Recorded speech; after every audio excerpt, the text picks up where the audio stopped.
درجہ ثالثہ جامعہ اشرفیہ کے طلباء، السلام علیکم ورحمۃ اللہ تعالی وبرکاتہ۔ کل ہم نے خطبی کے کچھ صفحات آپ حضرات کو بھیج دیے ہیں۔ آپ حضرات سے گزارش ہے کہ ان صفحات کی آپ پرنٹ نکلوا لیں تاکہ کتاب پڑھنے میں آپ کو آسانی رہے۔ اب آج سے ہم درس کا آغاز کر رہے ہیں۔ بسم اللہ الرحمن الرحیم۔ المقالۃ الثانیہ فی القضایا و احکامہا وفیہا مقدمۃ و ثلاثۃ فصول۔ مقالہ ثانیہ قضایا اور قضایا کے احکام کے بیان میں ہے۔ مقالہ اولا کے تعلق سے آپ سوچتے ہوں گے کہ مقالہ اولا کہاں ہے؟ تو مقالہ اولا یہ ہے قطبی تصورات میں۔ اصل میں اس کتاب کو مصنف نے ایک مقدمہ، 3 مقالات اور ایک خاتمہ پر مرتب کیا۔ شروع میں یہ کہا ہے کہ سمیتہ بالرسالۃ الشمسیہ فی القواعد المنطقیہ ورتبتہ علی مقدمۃ و 3 مقالات و خاتمۃ، یعنی میں نے اس کتاب کا نام رسالہ شمسیہ رکھا ہے، اور رسالۃ الشمسیہ فی القواعد المنطقیہ اس کا نام رکھا ہے، اور اس کتاب کو ایک مقدمہ، 3 مقالات اور ایک خاتمہ پر مرتب کیا ہے۔ مقالہ اولا یہ تصورات کے مباحث سے متعلق، جسے قطبی تصورات بھی آپ قطبی تصورات کے نام سے موسوم کرتے ہیں، اور وہ حصہ چونکہ نسبتاً کچھ مشکل ہے اس لیے اسے درجہ رابعہ میں داخل کیا گیا ہے۔ مقالہ ثانیہ نسبتاً آسان ہے، اس لیے درجہ ثالثہ ہی میں اس کو پڑھا دیا جاتا ہے۔ تو مقالہ ثانیہ قضایا اور قضایا کے احکام کے بیان میں ہے۔ وفیہا مقدمۃ و 3 فصول۔ مقالہ ثانیہ میں ایک مقدمہ ہے اور 3 فصلیں۔ اما المقدمہ ففی تعریف القضیۃ و اقسامها الاولیہ۔ رہا مقدمہ تو یہ قضیہ کی تعریف اور قضیہ کے اقسام اولیہ کے بیان میں ہے،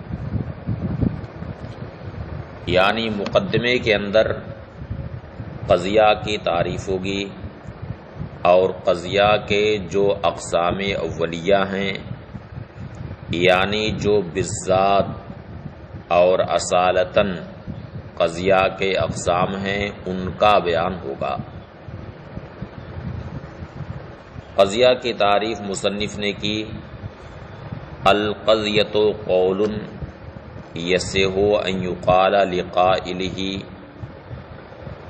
انہ صادق فیہ او کاذب۔ قضیہ وہ قول ہے جس کے قائل کو یہ کہا جا سکے کہ اس قول میں وہ سچا ہے یا جھوٹا ہے۔ یہ قضیہ کی تعریف.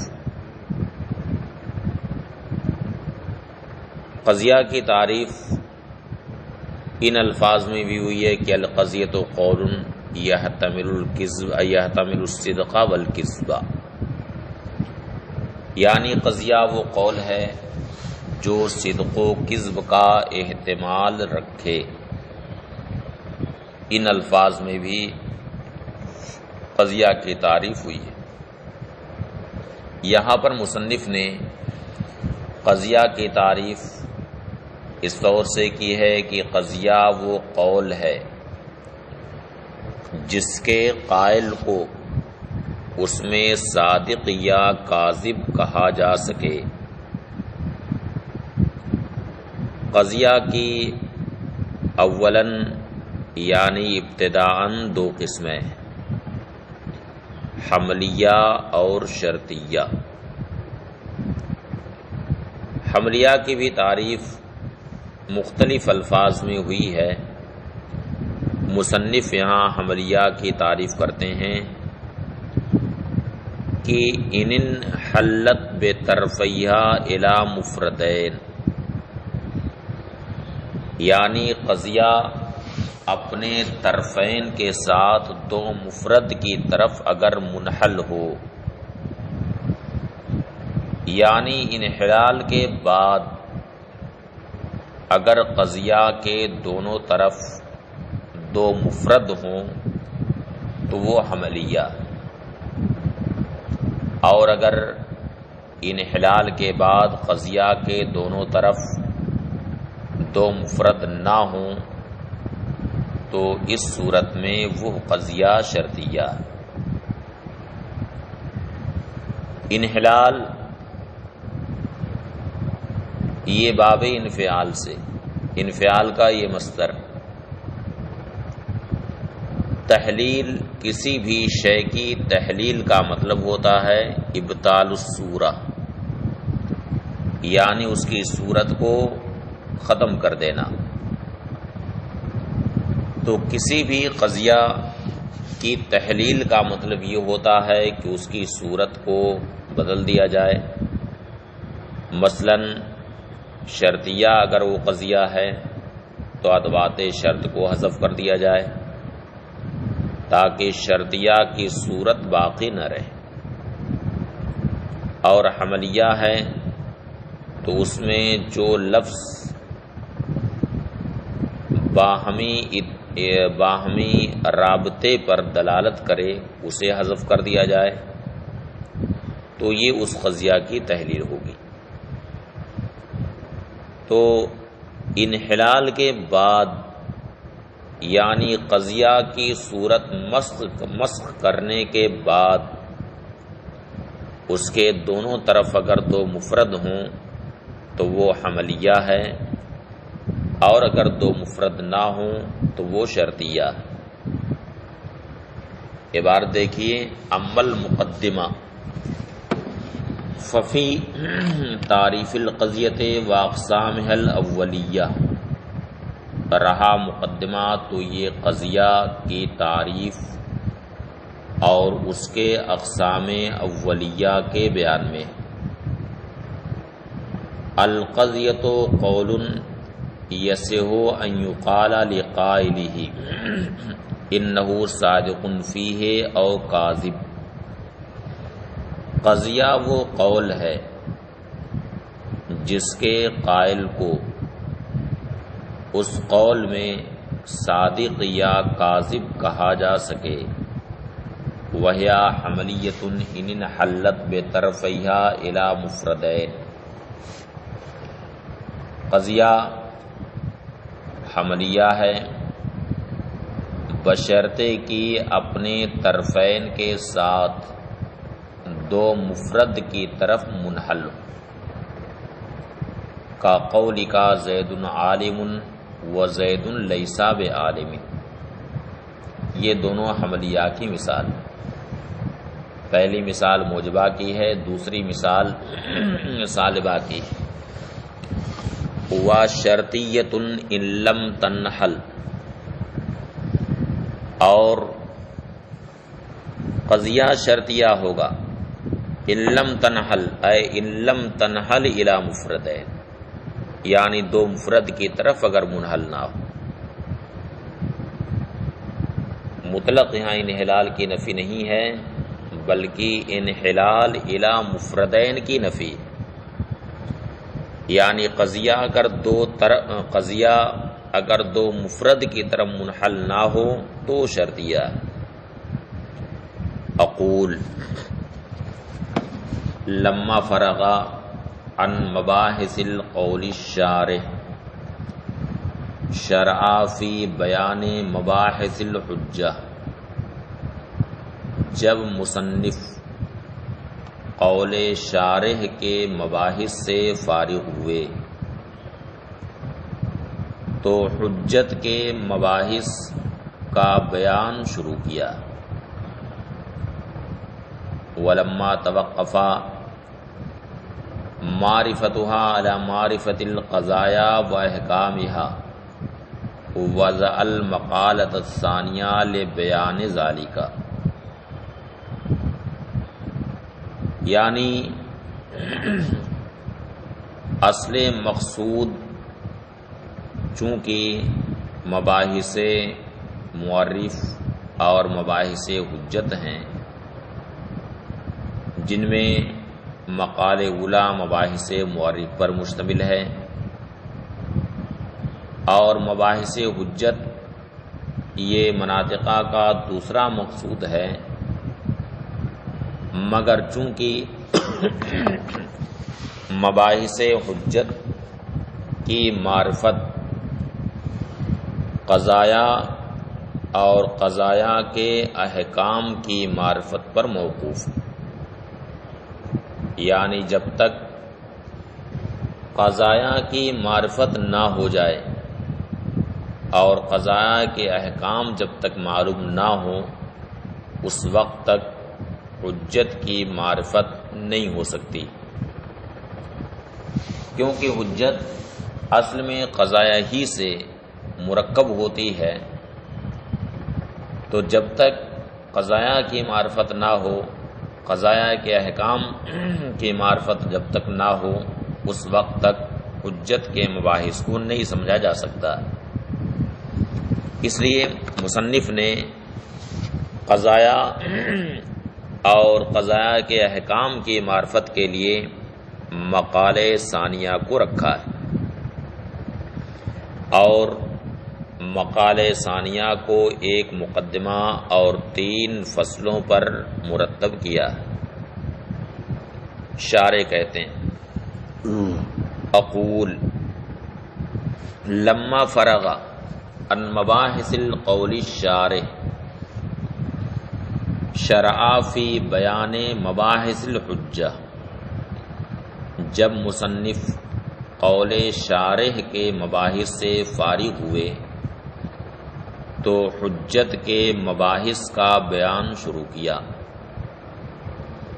ولما توقفا معرفتها على معرفت القضایا و احکامها، اور جبکہ حجت کے مباحث کی معرفت قضایا اور قضایا کے احکام کی معرفت پر موقوف ہے، وضع المقالۃ الثانیہ لبیان ذالک، تو مصنف نے مقال ثانیہ کو وضع کیا اسی کو بیان کرنے کے لیے، یعنی قضایا اور قضایا کے احکام کو بیان کرنے کے لیے مصنف نے مقال ثانیہ کو وضع کیا۔ ورتبہ علی مقدمۃ و 3 فصول، اور مصنف نے اسے ایک مقدمہ اور 3 فصلوں پر مرتب کیا۔ اما المقدمہ ففی تعریف القضیۃ و اقسامها الاولیہ، رہا مقدمہ تو یہ قضیہ کی تعریف میں اور قضیہ کے اقسام اولیہ کے بیان میں، یعنی مقدمے میں قضیہ کی تعریف ہوگی اور قضیہ کے اقسام اولیہ کا بیان ہوگا۔ اقسام اولیہ کا کیا مطلب ہے؟ شارح کہتے ہیں ای الحاصلہ بحسب القسمت الاولیہ، یعنی وہ اقسام جو پہلی تقسیم سے حاصل ہوتے ہیں، یعنی جو اصالتاً اور بالذات قضیہ کے اقسام ہیں وہ قضیہ کے اقسام اولیہ۔ قضیہ کی اولاً دو قسمیں ہیں، حملیہ اور شرطیہ، پھر حملیہ کی دو قسم ہے ضروریہ اور لا ضروریہ، ایسے ہی شرطیہ کی دو قسم ہے لزومیہ اور اتفاقیہ۔ تو حملیہ کی یہ دونوں قسمیں ضروریہ لا ضروریہ اور شرطیہ کی یہ دونوں قسمیں لزومیہ اور اتفاقیہ، یہ سب بھی اگرچہ قضیہ کے اقسام ہیں لیکن یہ قضیہ کے اقسام بالذات نہیں ہیں بلکہ بالواسطہ ہیں، اس لیے انہیں اقسام اولیہ نہیں کہا جائے گا بلکہ انہیں اقسام ثانویہ کہا جائے گا۔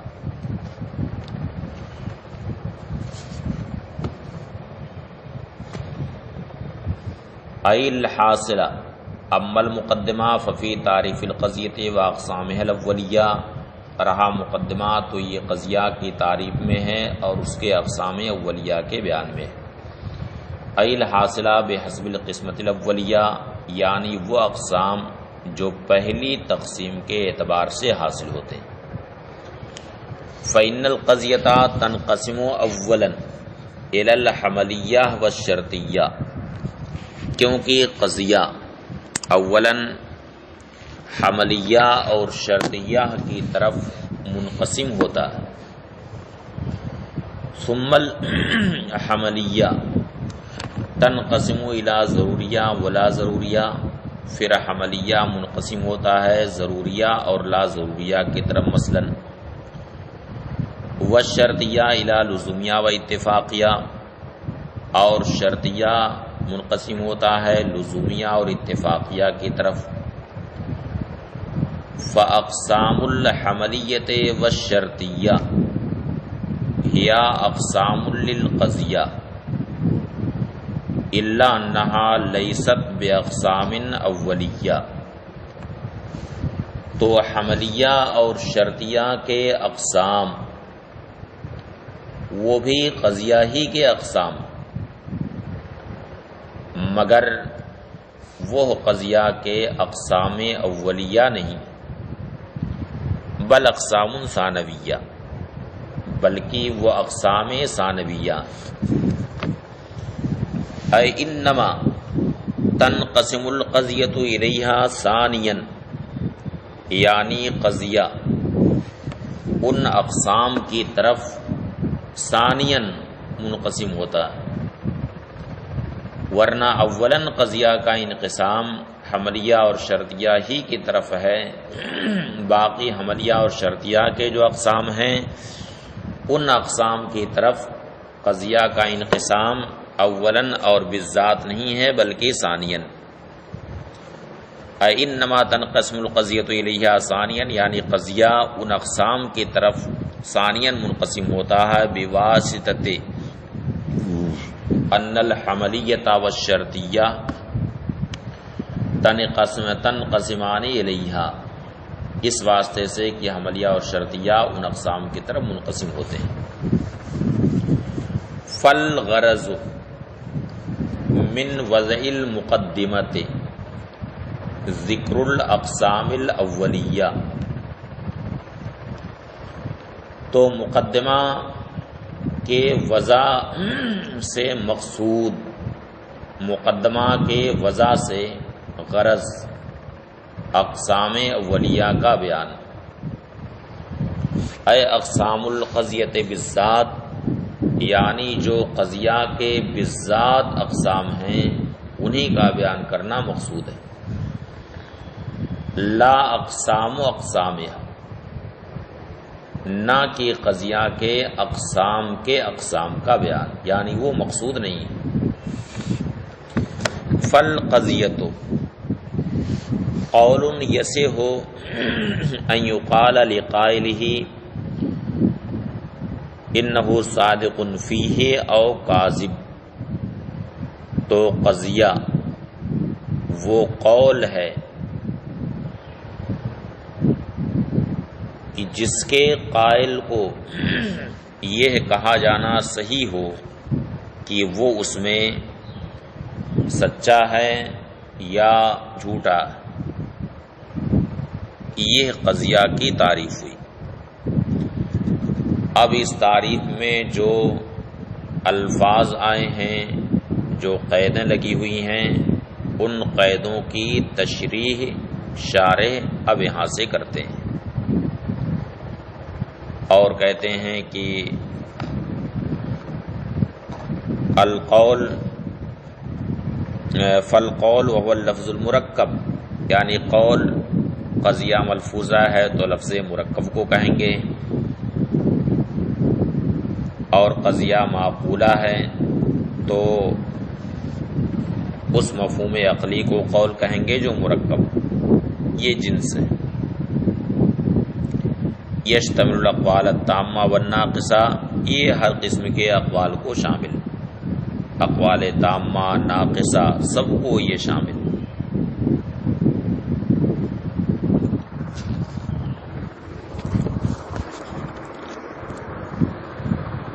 آج کا یہ درس آپ حضرات محفوظ کر لیں، اب انشاءاللہ اگلا درس کل ہو۔